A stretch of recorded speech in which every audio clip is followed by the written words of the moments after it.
नमस्कार दोस्तों, देश दुनिया की बड़ी खबरों में आपका स्वागत है। आज के इस बुलेटिन में हम बात करेंगे पाकिस्तान के पड़ोस में गरजे पीएम मोदी की ऑपरेशन सिंदूर के डेलीगेशन पर मचे बवाल की, वक्फ कानून पर सुप्रीम कोर्ट में तीखी बहस की, वेटिंग टिकट को लेकर रेलवे के नए नियम की बात करेंगे, व्हाइट हाउस की एक बार फिर सामने आई सच्चाई की, और बुलेटिन के अंत में बात करेंगे देश भर में आंधी बारिश से बरप रहे कहर की, जिससे कई मासूम अपनी जिंदगी से हाथ धो बैठे। तो चलिए शुरू करते हैं आज की खास बुलेटिन। हमारी सेना पाकिस्तान को घुटनों पर लाई, राजस्थान के बीकानेर में बोले प्रधानमंत्री, कहा अब मोदी की नसों में खून नहीं गर्म सिंदूर बह रहा। गुरुवार को बीकानेर की धरती से प्रधानमंत्री नरेंद्र मोदी ने ऐसा बयान दिया जिसने हर भारतीय का सीना गर्व से चौड़ा कर दिया। प्रधानमंत्री ने कहा कि हमारी सेना ने पाकिस्तान को घुटनों पर ला दिया है। ऑपरेशन सिंदूर के तहत रहीम यार खान एयरबेस को इस कदर निशाना बनाया गया कि अब वो पूरी तरह ठप पड़ गया है। उन्होंने तंज कसते हुए कहा, पाकिस्तान का ये एयरबेस अब आईसीयू में है और कोई नहीं जानता कि ये दोबारा कब काम शुरू करेगा। मोदी ने साफ कहा कि उनकी नसों में अब खून नहीं बल्कि गर्म सिंदूर बह रहा है। भारत ने साफ कर दिया है कि हर आतंकी हमले की पाकिस्तान को भारी कीमत चुकानी पड़ेगी। यह कीमत पाकिस्तान की सेना और पाकिस्तान की अर्थव्यवस्था चुकाएगी। पाकिस्तान से बात होगी तो सिर्फ पीओके और आतंकवाद पर। भारतीयों के खून से खेलना पाकिस्तान को महंगा पड़ेगा। ये भारत का संकल्प है। दुनिया की कोई ताकत हमें इस संकल्प से डिगा नहीं सकती है। इसके साथ ही उन्होंने सेना को दी गई खुली छूट का जिक्र किया और बताया कि तीनों सेनाओं ने मिलकर ऐसा चक्रव्यूह रचा कि पाकिस्तान के पास जवाब देने का कोई रास्ता नहीं बचा। हमलावर जम्मू कश्मीर में घूम रहे हमारे सांसद दुनिया भर में। पहलगाम घटना को लेकर कांग्रेस ने कसा मोदी सरकार पर तंज। पहलगाम की हालिया घटना को लेकर कांग्रेस ने केंद्र सरकार पर निशाना साधा है। पार्टी का दावा है कि आतंकी घटना में शामिल हमलावर जम्मू कश्मीर में पहले से मौजूद थे और सुरक्षा एजेंसियों की नजरों से बचते रहे। ये लोग अभी भी जम्मू कश्मीर में खुलेआम घूम रहे हैं। कांग्रेस सांसद जयराम रमेश ने तीखा तंज कसते हुए कहा, हमारे सांसद दुनिया भर में घूम रहे हैं जबकि क्षेत्र में शांति की जरूरत है। इधर भाजपा सांसद अनुराग ठाकुर ने कहा कि मैं पाकिस्तान को चेतावनी दे रहा हूं, अगर वो अगली बार भारत पर आतंकवादी हमला करने की कोशिश करते हैं तो उन्हें अंतिम संस्कार में उनके शवों को कंधा देने और अंतिम संस्कारों में आंसू बहाने वाला कोई नहीं मिलेगा। ऑपरेशन सिंदूर के पोस्टर में पीएम की तस्वीर पर बवाल, विक्रमादित्य सिंह ने जताई आपत्ति। ऑपरेशन सिंदूर जिसने भारतीय सेना के शौर्य को दुनिया के सामने ला दिया, अब सियासी रंग में रंग रहा है। हिमाचल के पीडब्ल्यूडी मंत्री विक्रमादित्य सिंह ने ऑपरेशन सिंदूर के पोस्टर में प्रधानमंत्री नरेंद्र मोदी की तस्वीर पर सवाल उठाए हैं। उनका कहना है कि ऐसे गंभीर राष्ट्रीय मुद्दों पर राजनीति और होर्डिंग्स गलत है। ये जवानों के मनोबल को कमजोर कर सकते हैं। विक्रमादित्य ने सोशल मीडिया पर लिखा, हम पीएम का सम्मान करते हैं लेकिन ऐसी होर्डिंग्स से बचना चाहिए। शायद ये उनके निर्देश नहीं पर इन्हें हटाने का आदेश दे सकते हैं। गौरतलब है कि ये पोस्टर हाईवे पर देखा गया जिसमें पीएम की तस्वीर के साथ फाइटर जेट, सैनिक और तिरंगा है। विक्रमादित्य का कहना है कि सेना के पराक्रम को राजनीति से ऊपर रखना चाहिए। उनके इस बयान पर सोशल मीडिया पर बहस छिड़ गई है। कुछ लोगों ने इसे सही ठहरा रहे हैं तो कुछ कई इसे राजनीतिक स्टंट बता रहे हैं। एक यूजर ने लिखा, कोविड वैक्सीन की तरह यह भी प्रचार की नौटंकी है। खैर, क्या आपको लगता है कि राष्ट्रीय गौरव के मुद्दों पर ऐसी सियासत ठीक है या सेना के सम्मान को सबसे ऊपर रखना चाहिए? अपनी राय कमेंट में जरूर बताएं। बेंगलुरु में एसबीआई मैनेजर और ग्राहक के बीच भाषा विवाद, कन्नड़ ना बोलने पर ट्रांसफर, सीएम ने की तारीफ। बेंगलुरु के चंदापुरा में स्टेट बैंक ऑफ इंडिया की एक शाखा में भाषा को लेकर तीखी बहस ने सुर्खियां बटोरी। एक ग्राहक ने बैंक मैनेजर प्रियंका, जो बिहार की है, से कन्नड़ में बात करने की मांग की। जवाब में मैनेजर ने कहा, यह भारत है, मैं हिंदी बोलूंगी। यह बातचीत वीडियो में रिकॉर्ड होकर सोशल मीडिया पर वायरल हो गई। ग्राहक ने जोर दिया कि कर्नाटक में कन्नड़ बोलना जरूरी है, जबकि मैनेजर अपनी बात पर अड़ी रही।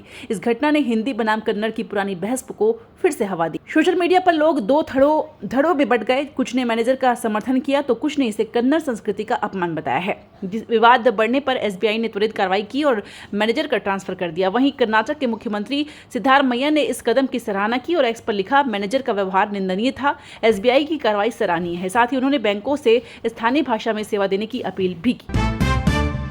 वक्फ कानून पर सुप्रीम कोर्ट में तीखी बहस, सिब्बल बोले 200 साल पुराने कब्रिस्तान भी खतरे में। वक्फ संशोधन कानून 2025 पर सुप्रीम कोर्ट में सुनवाई का दौर जारी है। इस बीच वरिष्ठ वकील कपिल सिब्बल ने कोर्ट में दलील देते हुए कहा कि नया कानून 100-200 साल पुराने कब्रिस्तानों और मस्जिदों को खतरे में डाल सकता है। सिब्बल का तर्क है कि पुरानी वक्फ संपत्तियों के लिए दस्तावेज मांगना अव्यवहारिक है, क्योंकि सदियों पुरानी संपत्तियों के कागजात कहां से लाए जाएंगे। उन्होंने कहा, यह कानून वक्फ संपत्तियों को हड़पने का रास्ता खोलता है। आपको बता दें कि सुप्रीम कोर्ट की बेंच, जिसमें चीफ जस्टिस BR गवई शामिल है, ने सिब्बल की दलीलों पर सवाल उठाए हैं। कोर्ट ने पूछा कि क्या पहले वक्फ संपत्तियों का रजिस्ट्रेशन अनिवार्य नहीं था। सिब्बल ने जवाब दिया कि रजिस्ट्रेशन जरूरी था, लेकिन गैर रजिस्टर्ड संपत्तियों को वक्फ मानने की परंपरा थी। दूसरी ओर केंद्र सरकार की ओर से सॉलिसिटर जनरल तुषार मेहता ने कहा कि यह कानून पारदर्शिता लाने के लिए है। गौरतलब है कि इस मामले में 70 से ज्यादा याचिकाएं दायर हैं, जिनमें अजदुद्दीन ओवैसी भी शामिल है। कोर्ट ने केंद्र को जवाब दाखिल करने के लिए समय दिया है। अब अगली सुनवाई भी जल्द होगी। हिसार में ज्योति मल्होत्रा की रिमांड 4 दिन बढ़ी। पुलिस ने फिल्मी अंदाज में कोर्ट से निकाला। दोस्तों, यूट्यूबर ज्योति मल्होत्रा, जिन पर पाकिस्तान के लिए जासूसी का गंभीर आरोप है, उनकी पुलिस रिमांड को कोर्ट ने 4 दिन और बढ़ा दिया है। गुरुवार की सुबह हिसार कोर्ट में ज्योति को कड़ी सुरक्षा के बीच पेश किया गया। सुनवाई के बाद पुलिस ने उन्हें फिल्मी स्टाइल में बाहर निकाला। कोर्ट का मुख्य गेट बंद कर काले शीशों वाले स्कॉर्पियो में ज्योति को ले जाया गया, ताकि मीडिया की नजरों से बचाया जा सके। आपको बता दें कि ज्योति को 16 मई को गिरफ्तार किया गया था। उन पर आरोप है कि वह पाकिस्तानी खुफिया एजेंसी ISI के लिए संवेदनशील जानकारी साझा कर रही थी। उनकी डायरी में पाकिस्तान यात्रा के विवरण और सोशल मीडिया पर सीमावर्ती इलाकों के वीडियो मिले हैं, जिनमें BSF की मूवमेंट और हाई सिक्योरिटी जोन की क्लिप्स शामिल है। सुप्रीम कोर्ट ने तमिलनाडु शराब घोटाला जांच पर ED को लगाई फटकार, संघीय ढांचे का बताया उल्लंघन। सुप्रीम कोर्ट ने तमिलनाडु के शराब घोटाले की जांच को लेकर ED को कड़ा संदेश दिया है। कोर्ट ने ED की कार्रवाई पर अस्थायी रोक लगाते हुए कहा कि एजेंसी ने सारी सीमाएं लांघ दी है और देश के संघीय ढांचे का उल्लंघन किया। दरअसल ये मामला तमिलनाडु स्टेट मार्केटिंग कॉर्पोरेशन से जुड़ा है, जहां ED ने 6 से 8 मार्च 2025 को छापेमारी की थी। ED का दावा था कि TASMSC के अधिकारियों ने शराब की कीमतें बढ़ाकर और टेंडर में हेरफेर कर 1000 करोड़ रुपए की अनियमितताएं की है, लेकिन तमिलनाडु सरकार ने इसे गैर कानूनी ठहराते हुए सुप्रीम कोर्ट का दरवाजा खटखटाया। सरकार का कहना था कि ED की कार्रवाई राज्य के अधिकारों का हनन है। सुप्रीम कोर्ट ने उनकी याचिका पर सुनवाई करते हुए ED को नोटिस जारी किया और जांच पर रोक लगा दी। चीफ जस्टिस BR गवई ने सख्त लहजे में कहा कि ED संवैधानिक सीमाओं का सम्मान करे। आपको बता दें कि मद्रास हाईकोर्ट ने पहले ED को जांच की इजाजत दी थी, जिसे तमिलनाडु सरकार ने चुनौती दी। अब यह मामला देश की संघीय व्यवस्था और जांच एजेंसियों की शक्तियों पर बहस का केंद्र बन गया है। व्हाइट हाउस में ट्रंप और रामफोसा की तीखी बहस, गोरे किसानों का गरमाया मुद्दा। व्हाइट हाउस में फिर दिखा हंगामा। दरअसल 21 मई को अमेरिकी राष्ट्रपति डोनाल्ड ट्रंप और दक्षिण अफ्रीका राष्ट्रपति सिरिल रामफोसा की मुलाकात तनावपूर्ण हो गई, क्योंकि ट्रंप ने अचानक दक्षिण अफ्रीका में गोरे किसानों के खिलाफ कथित अत्याचार का मुद्दा उठाया। उन्होंने ओवल ऑफिस में लाइट्स धीमी करवाकर एक वीडियो चलाया, जिसमें कथित तौर पर गोरे किसानों की कब्रें दिखाई गई। ट्रंप ने दावा किया कि वहां गोरे लोग की निशाना बन रहे हैं, लेकिन रामफोसा ने शांत लेकिन तीखे अंदाज में से खारिज किया। उन्होंने कहा, हमारे देश में अपराध सभी समुदायों को प्रभावित करता है, ज्यादातर अश्वेत लोग पीड़ित हैं। माहौल को हल्का करने के लिए रामफोसा ने मजाक में कहा, मेरे पास आपको गिफ्ट करने के लिए प्लेन नहीं है। जवाब में ट्रंप ने हंसते हुए बोला, काश आप दे पाते। बताते चले कि यह मुलाकात 1994 के बाद दोनों देशों के सबसे तनावपूर्ण रिश्तों के बीच हुई। रामफोसा का मकसद था व्यापार और संबंध सुधारना, लेकिन ट्रंप के आरोपों ने चर्चा को गर्म कर दिया। बिहार की 1.5 लाख महिलाओं को गर्मी से राहत, तापमान 40 डिग्री सेल्सियस के पार जाते ही अकाउंट में आएंगे 300 रुपए 8-0 में शुरू। बिहार की महिलाओं के लिए बड़ी खुशखबरी है। अगर आप पटना, गया, भागलपुर, मुजफ्फरपुर, दरभंगा, बेगूसराय, पूर्णिया या मधुबनी में रहती हैं, तो यह खबर आपके लिए है। बिहार सरकार ने 1.5 लाख महिला कामगारों के लिए खास योजना शुरू की है। जैसे ही तापमान 40 डिग्री सेल्सियस को पार करेगा, आपके बैंक के खाते में हर महीने 300 रुपए जमा होंगे। यह राशि गर्मी के मौसम में आपकी आर्थिक मदद के लिए है, ताकि आप अपने परिवार और खुद का बेहतर ख्याल रख सके। जानकारी के लिए आपको बता दें कि इस योजना का लाभ उन महिलाओं को मिलेगा जो मेहनतकश हैं और रोजमर्रा की जिंदगी में गर्मी की मार झेलती हैं। शुरुआत इन 8 जिलों से हो रही है और जल्द ही इसे पूरे राज्य में लागू करने की योजना है। इसके लिए आपको मौसम बीमा कराना होगा, जिसकी प्रक्रिया बेहद आसान है। सरकार का मकसद है कि गर्मी की चुनौतियों के बीच आपकी जिंदगी थोड़ी आसान हो। भाखड़ा डैम पर CISF तैनाती से विवाद, पंजाब ने कहा केंद्र थोप रहा खर्च, CM मान बोले पंजाब पुलिस मुफ्त में दे रही सुरक्षा। दरअसल भाखड़ा बांध की सुरक्षा के लिए केंद्र सरकार द्वारा CISF की तैनाती पर बवाल मच गया है। पंजाब सरकार ने इसका सीधा विरोध किया है। पंजाब के CM भगवंत मान का कहना है कि जो काम पंजाब पुलिस मुफ्त में कर रही है, उसके लिए हम पैसे क्यों दे। मान ने कहा कि अब पानी की कोई समस्या नहीं है, यह अगले साल की तैयारी है। और उन्होंने पंजाब भाजपा के बड़े नेताओं कैप्टन अमरिंदर सिंह, सुनील जाखड़, रवनीत सिंह बिट्टू और मनप्रीत सिंह बादल से पूछा कि क्या यह पत्र आपकी सहमति से जारी किया गया है। साथ ही CM ने कहा कि कल हरियाणा को उसके हिस्से का पानी जारी कर दिया गया। इसके बाद केंद्र सरकार ने फिर पंजाब पर हमला किया है। आदेश जारी किए गए हैं। फिर CISF के 296 कर्मचारी तैनात किए जाएंगे। प्रत्येक कर्मचारी पर प्रति वर्ष 2.90 लाख रुपए का खर्च आएगा। इस हिसाब से BBMB या पंजाब केंद्र को 8.58 करोड़ रुपए देगा और ये हम कभी स्वीकार नहीं करेंगे। सलमान खान के घर गैलेक्सी अपार्टमेंट में घुसने की कोशिश, छत्तीसगढ़ का शख्स गिरफ्तार। बॉलीवुड के भाईजान सलमान खान एक बार फिर सुर्खियों में है और इस बार की वजह यह है कि उनके घर की सुरक्षा में हुई चूक। मुंबई के बांद्रा में सलमान का घर गैलेक्सी अपार्टमेंट, जहां 20 मई की शाम एक शख्स ने जबरन घुसने की कोशिश की। इस शख्स का नाम जितेंद्र कुमार सिंह है, जो छत्तीसगढ़ का रहने वाला है। जितेंद्र ने पुलिस को बताया कि वह सलमान का बहुत बड़ा फैन है और सिर्फ उनसे मिलना चाहता था, लेकिन तरीका गलत चुना। आपको बता दें कि सलमान को Y+ कैटेगरी की सुरक्षा मिली हुई है और हाल ही में बाबा सिद्दीकी की मौत के बाद उनकी सुरक्षा और भी सख्त की गई थी, लेकिन इस घटना ने सवाल उठाए हैं, क्या इतनी सुरक्षा भी काफी है? रेलवे का नया नियम, वेटिंग टिकट अब स्लीपर में सिर्फ 2 क्लास ऊपर होगा अपग्रेड, फर्स्ट AC में नहीं। दोस्तों, भारतीय रेलवे ने वेटिंग टिकट को लेकर एक बड़ा बदलाव किया है, जो आपकी यात्रा को सीधे प्रभावित करेगा। अब अगर आपके पास स्लीपर क्लास का वेटिंग टिकट है तो आप इसे सिर्फ 2 श्रेणियों तक ही अपग्रेड किया जाएगा, यानी कि 3rd AC या 2nd AC। पहले की तरह फर्स्ट AC में अपग्रेड की सुविधा अब बंद हो चुकी है। ये नया नियम 22 मई 2025 से लागू किया गया है। इस बदलाव को लेकर रेलवे का कहना है कि इससे कोचों की भीड़ कम होगी और कंफर्म टिकट वालों को उनकी सीट आसानी से मिल सकेगी।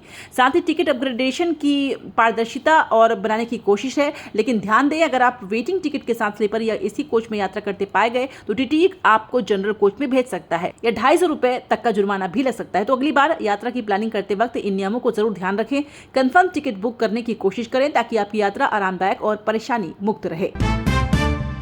उत्तर प्रदेश में तूफानी बारिश का कहर, 45 की मौत। नोएडा में ग्रिल हादसे ने छीनी नाती की जिंदगी। उत्तर प्रदेश में बुधवार देर रात आई तूफानी बारिश ने भारी तबाही मचाई। तेज हवाओं और बारिश ने पूरे प्रदेश को हिलाकर रख दिया। इस प्राकृतिक आपदा में 45 लोगों की जान चली गई, जिसमें आम आदमी पार्टी के एक नेता भी शामिल है, जिनकी शादी 21 दिन पहले ही हुई थी। ये दुखद घटना दिल को झकझोर देने वाली है। वहीं नोएडा के सूरजपुर थाना क्षेत्र में एक और हृदय विदारक हादसा हुआ।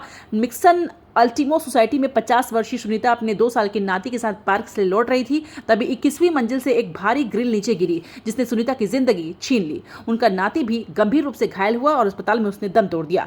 इस घटना ने पूरे इलाके में सन्नाटा फैला दिया। इसके बाद दिल्ली NCR में भी आंधी ने पेड़ और बिजली के खंभे गिराए, जिससे कई वाहन क्षतिग्रस्त हुए और बिजली आपूर्ति ठप हो गई।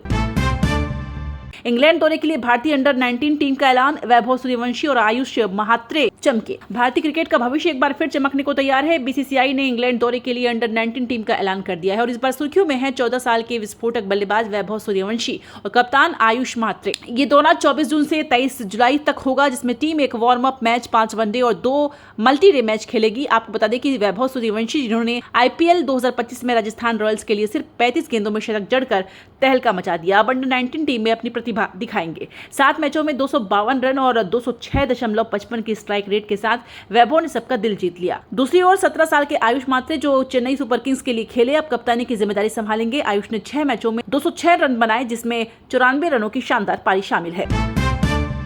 सेंसेक्स 645 अंक गिरकर 80,952 पर बंद, वहीं निफ्टी 204 अंक लुढ़का। हफ्ते के चौथे कारोबारी दिन यानी कि गुरुवार को शेयर बाजार में गिरावट रही।